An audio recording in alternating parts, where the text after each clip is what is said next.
The unbreakable vow. Why sticking through anything in love requires more than romance.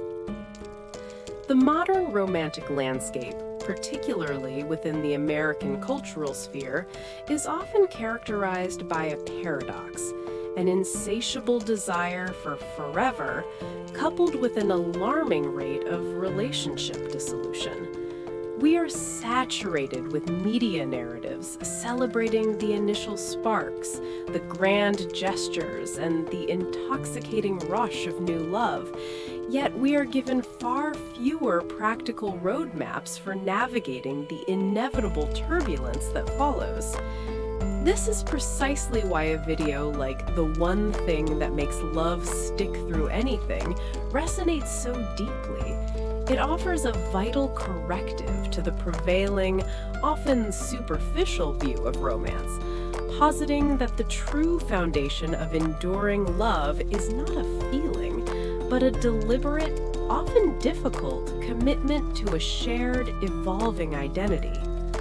For an American audience steeped in individualism and the pursuit of personal happiness, this message is both counterintuitive and profoundly necessary. American society's interpretation of love is heavily influenced by the romantic tradition, which elevates passionate feeling and individual fulfillment above all else. We are taught to follow our heart, to seek a soulmate who completes us, and to walk away the moment a relationship stops feeling good or fulfilling our personal needs. This creates what the essayist and philosopher Elaine de Botton calls a tragedy of love, where we mistake the exhilarating phase of being in love for the sustainable, mature process of loving. The video, whether explicitly or implicitly, challenges this emotional hedonistic model.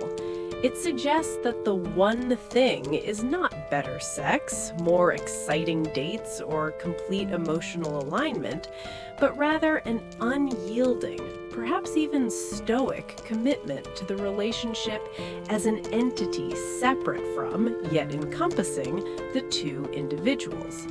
This commitment manifests in practical ways that cut against the grain of American self-focus.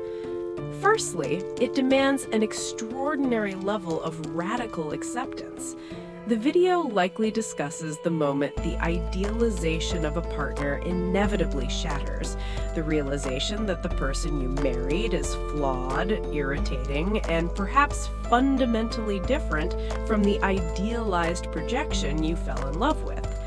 The American tendency is often to see this as a failure of the partner or the relationship itself, leading to the assumption that we weren't meant to be and a subsequent search for someone new.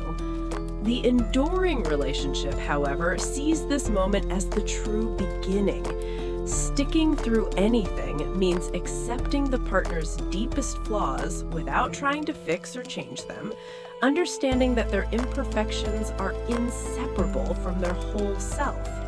This acceptance is the bedrock of non-judgmental love, a mature substitute for the fragile excitement of infatuation. Secondly, the one thing must encompass a shared vision of the future. Love that endures is not merely two people enjoying the present, it is a collaborative project. This concept speaks directly to the pragmatic side of the American psyche.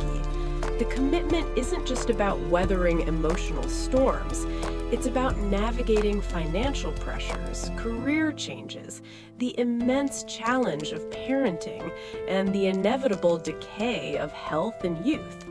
These are the anything that love must stick through. The unbreakable core is the couple's ability to consistently renegotiate and align their personal trajectories into a unified, couple-centric goal. This requires deep, often uncomfortable communication and the periodic, intentional sacrifice of individual desires for the collective good. In a culture that champions me-first thinking, this communal approach to life is a challenging yet necessary shift in perspective. Furthermore, enduring love is fundamentally about forgiveness and grace. American media often portrays conflict as an irreconcilable difference, a sign that the relationship is doomed. The reality is that all long-term relationships are defined by a continuous cycle of hurting, apologizing, and forgiving. The one thing that makes love stick is the understanding that human beings are inherently fallible, and that trust, once broken, must be painstakingly rebuilt, often multiple times. This requires a generosity of spirit and a willingness to offer grace that transcends the tit-for-tat mentality common in transactional relationships. It is the decision to assume good intent, to lead with empathy, and to hold the relationship's history of shared joy as more important than the sting of a momentary betrayal or oversight. In conclusion, the one thing that makes love stick through anything offers an essential, mature definition of love for the American audience. It forces a pivot from the romantic ideal, the search for perfect, continuous happiness, to the realistic truth. Love is a verb, not a noun. It is an act of will, not a permanent emotional state. The commitment that makes love endure is not a passive promise, but an active, daily decision to accept, to forgive, to communicate, and to prioritize the relationship as a shared, precious entity. This shift in perspective from a self-centered pursuit of fulfillment to a partnership-centered dedication to a joint future is the true secret to an unbreakable vow, providing a map for lasting love that is grounded not in the ephemeral magic of romance, but in the steadfast, durable strength of mature commitment. This message is the antidote to the contemporary tragedy of easy exit, reminding Americans that the profound richness of a lifelong partnership is earned through persistent, intentional effort.